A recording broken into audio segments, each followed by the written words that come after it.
Mangwanani Mwalelepo Vukenjani, Kwasvanave Africa. Welcome to Africa Good Morning, the news and current affairs show bringing you everything you need to know happening on the African continent and beyond. You are joined by Ashwin Mbedi, and these are some of the stories we're looking at on Thursday, the 14th of November. Somaliland goes to the polls amid Ethiopia-Somalia port deal row. Mozambique's opposition leader calls for more nationwide protests. Safa President Jordaan arrested in fraud case that is in South Africa. Follow all our programs on oneup2.com or DSTV 285 and GoTV 25 in Namibia. Talent Gore will be joining us, and she'll be filling us in on the news making waves in Zimbabwe from Zimbabwe. Top story shortly. Welcome to Namibia, where adventure meets tranquility. With Enjoy, you have access to a wide range of accommodations to suit every traveler's taste and budget. Experience the finest dining and hospitality Namibia has to offer. Booking your dream accommodation is just a few clicks away with Enjoy. Join thousands of happy travelers who have trusted Enjoy for their Namibian getaway. Your gateway to unforgettable Namibian adventures.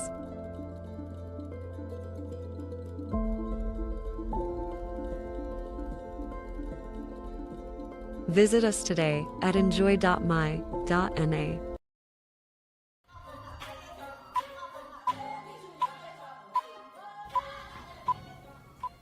Amid escalating regional tensions, voters in the self-declared state of Somaliland voted yesterday in its fourth general election since 1991's break from Somalia.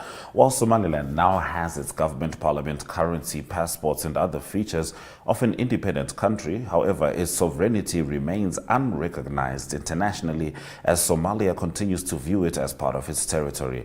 In the capital city of Hargeisa, supporters of the ruling Kulmiye Peace, Unity and Development Party crowded the streets in green and yellow colored shirts, chanting victory songs, with women ululating as the campaigning ended last week. Incumbent President Musebihi Abdi is seeking a renewed 5-year mandate in the election, delayed by 2 years because of time and financial constraints, according to authorities. His main challenger is former Parliament Speaker and opposition candidate Abdi Rahman Iro Mohammed Abdullahi of the Somaliland National Party, also known as the Wadani Party, which has promised more roles for women and young people in his government. The rising cost of living and territorial tensions with rebels in the disputed Las Anod, claimed by Puntland, another autonomous region that broke away from Somalia in 1998, have emerged as the key issues in the run-up to the election. Crucially, the vote is also being shaped by the candidate's international weight and what that could do for Somaliland, which is desperate to be recognized as a separate country. President Abdi has touted his administration's landmark Port for Recognition Memorandum of Understanding for a deal with neighboring Ethiopia, signed in January by him and Ethiopia's Prime Minister Abiy Ahmed. Now, the proposed deal would allow the larger landlocked Ethiopia to use Somaliland's Red Sea port of Berbera. In return, Ethiopia said it will undertake an in-depth assessment of Somaliland's quest for official recognition. In literal terms, Ethiopia has not specifically said it will recognize Somaliland. However, authorities in Hargeisa see eventual recognition as the outcome. Now, there seems to be no end in sight for the country's post-election violence as the opposition Podemos party leader, we're talking Mozambique here, Venancio Mondlane, announced 3 more days of protests. Mondlane also urged protesters to invoke the right to self-defense. The government has warned of a possible military intervention as they say Mozambique's stability is threatened. Earlier, 59 demonstrators were reportedly shot by police, killing 3 people. This happened days after a dozen academics made a joint call to the parties involved in the country's post-election violence to convene a national conference that unites all the political sensitivities of our social fabric. Mozambicans have been protesting from their homes, banging pots and pans and shouting, "This country is ours, rescue Mozambique." Opposition leader Mondlane said in a social media video that he escaped an attempted assassination in South Africa, where he sought refuge after the polls. Mundlane rejected the result of the elections, which the electoral body said were won by the ruling Frelimo party, and called for protests. Now, meanwhile, Amnesty International has called for a halt to the escalating assault on the rights to freedom of expression and peaceful assembly in the country following the disputed presidential elections. In a statement, the rights group accused the police of repeatedly attacking protesters during nationwide demonstrations called by the opposition. South African Football Association President Danny Jordaan has been released on bail amid allegations he used the organization's funds for personal gain. The country's organized crime investigation unit, Hawks, has been looking into claims of fraud and theft at Safa between 2014 and 2018, amounting to 1.3 million rand. Jordaan is alleged to have hired a private security company for his protection and a public relations company without authorization from the Safa board. The 73-year-old, who was a key figure in bringing the 2010 FIFA World Cup to South Africa and has been Safa president since 2013, was arrested on Wednesday and appeared at Palm Ridge Magistrates Court in Johannesburg. Safa's chief financial officer, Crony Kluyo, and businessman Trevor Neatling, who appeared in court alongside Jordaan, were also released on bail. The three men were warned about contacting potential state witnesses who could testify against them, and the case was adjourned until 5 December. Jordaan reportedly filed a court application on Tuesday with an affidavit denying any wrongdoing in an attempt to block his arrest by Hawks. In March, the unit raided Safa offices in Johannesburg, confiscating a laptop, USBs, external hard drives, and documents. A Safa official told BBC Sport Africa he did not have further details about the case. Votes were being counted by Mozambique's national election authorities as civil society monitors were compiling a parallel tally to try to detect possible signs of fraud.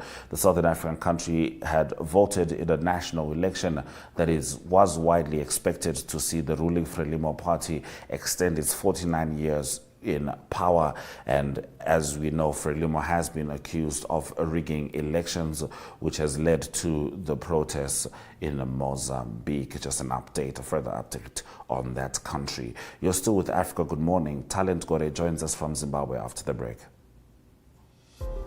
Neo Paints has established a 67-year Namibian legacy, creating personalized paint solutions that blend quality and innovation for the Namibian people. We pride ourselves in being a 100% Namibian-owned company, investing in our country and our people by employing and empowering true Namibians. With every brushstroke, Neo Paints commits to our quality guarantee and always delivering a coat of excellence. At Neo Paints, we always stay true to our country. We are as Namibian as you.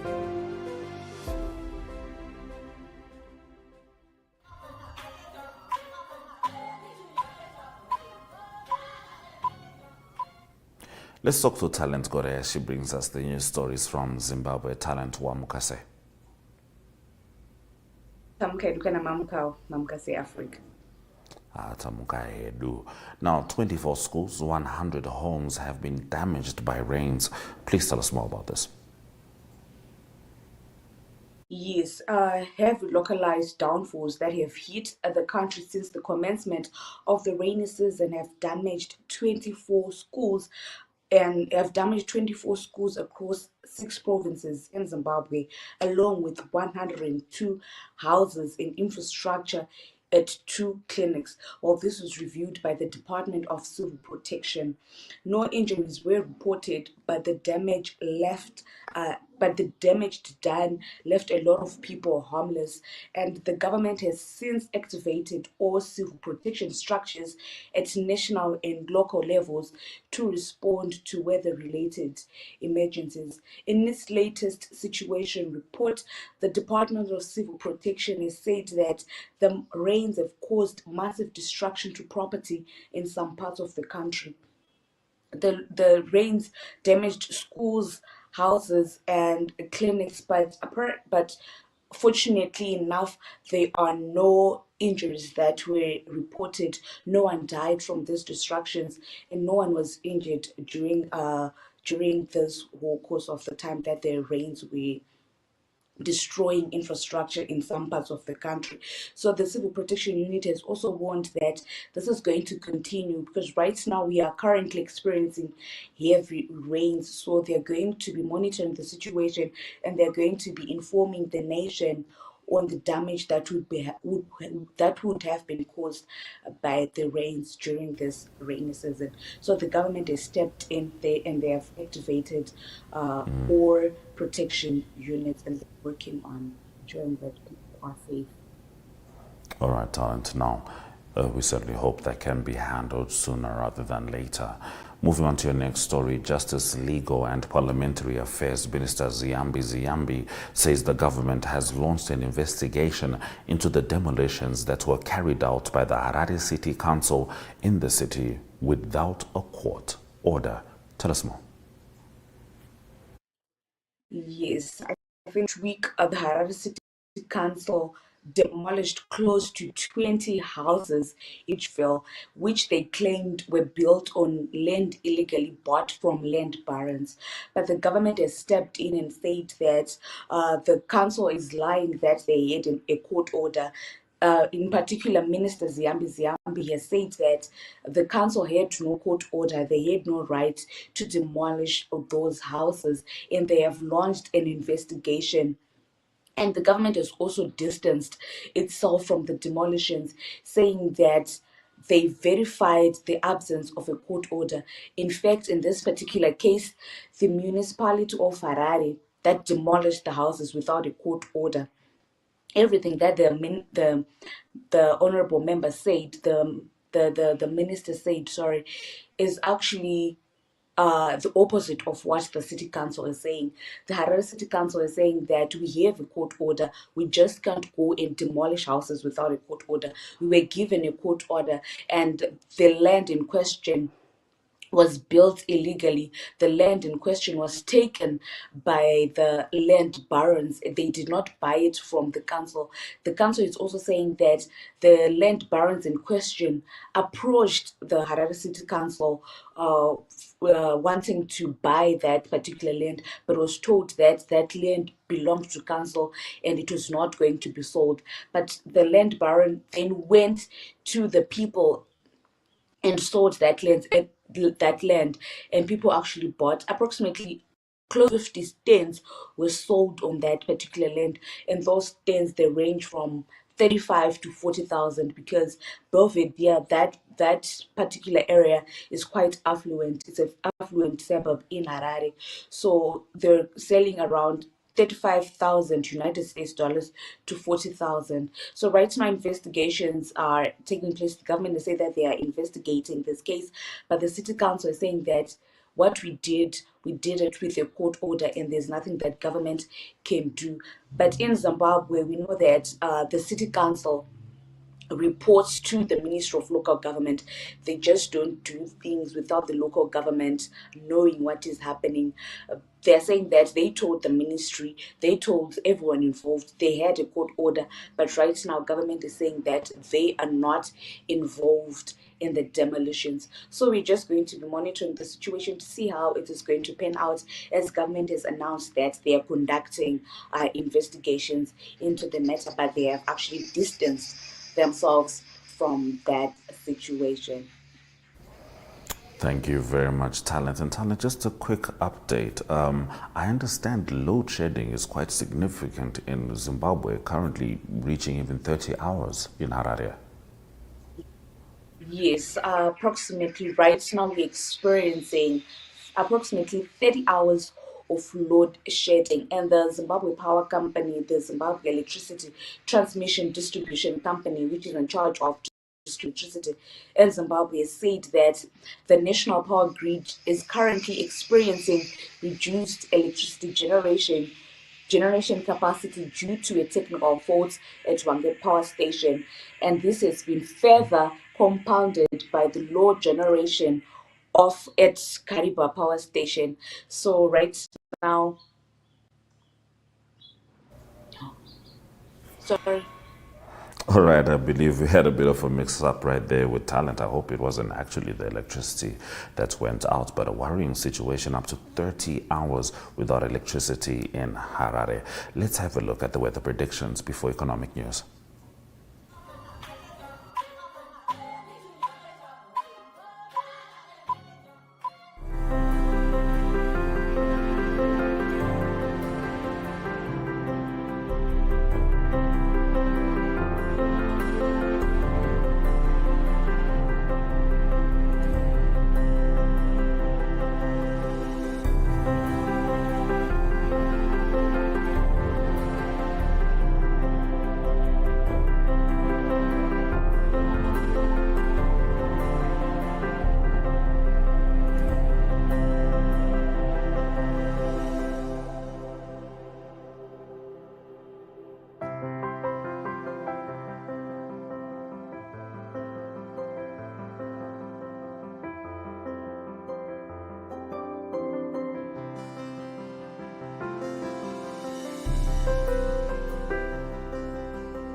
Russia has deployed around 200 military instructors to Equatorial Guinea in recent weeks to protect the presidency, according to sources who spoke to Reuters. Two sources reported that Russian military instructors are stationed in Equatorial Guinea's capital Malabo and Bata, the country's mainland city located between Cameroon and Gabon. Now, the deployment of Russian military instructors in Equatorial Guinea is part of a broader trend of diminishing Western influence and growing Russian involvement in West and Central Africa. Moscow has sent thousands of mercenaries to the region, where they protect military regimes and assist in fighting insurgents. For Russia, these engagements provide a lucrative stream of government fees and economic opportunities, particularly in mining and energy, all while challenging Western powers as part of the broader geopolitical struggle, especially in Ukraine. Let's have a look at the economic indicators before Ari Hochad brings us the sport.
Well, good day, viewers. On today's Sunset News, brought to you by Sportrap. Like I said, unfortunately, we do not have the Premier League in action right now. We are on international break. Good day, everyone. Time for international sports news, and starting off with tennis news first. On the men's calendar, it is the ATP finals being played at the moment in Turin, that is in Italy.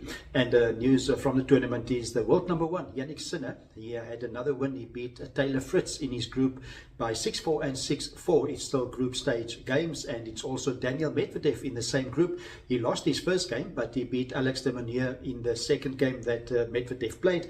He won by 6-2 and 6-4. A big game for Carlos Alcaraz. He's the world number 2, and he lost his first game against Casper Ruud, and he now plays against Andrei Rublev, and he needs to win both the games against Andrei Rublev and Alexander Zverev to get into the semi-finals of the ATP finals, and that will continue through the week with the final being played over the weekend. On to Formula One racing news, and there's 3 races to go in the season, and there's a new race director that was announced. So that is very unusual for a new race director to be announced mid-season, or before the end of the season rather.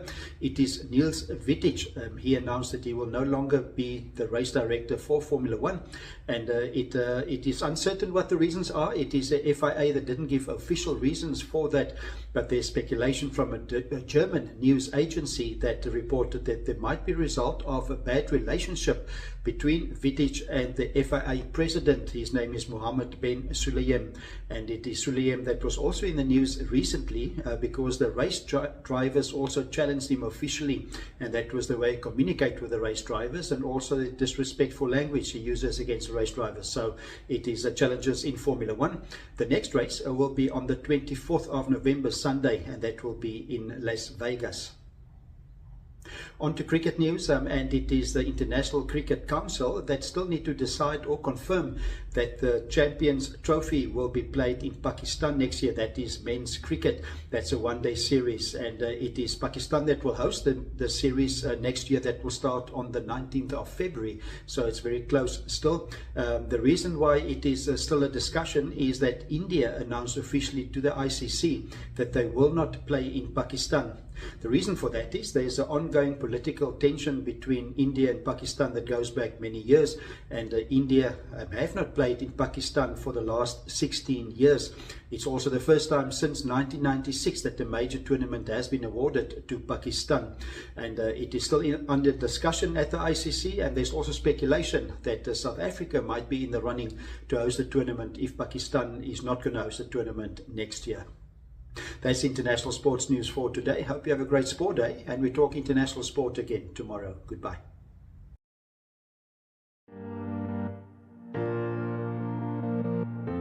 Irongomed is a leading distributor, working in partnership with NewMed and WestMed to meet the comprehensive needs of the Namibian healthcare sector.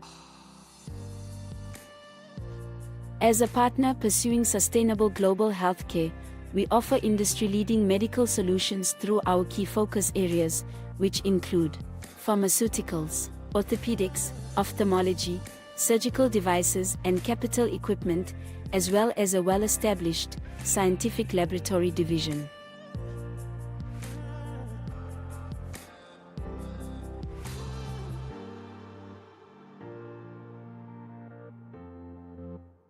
In healthcare, Irongomed is committed to making a difference. What about you?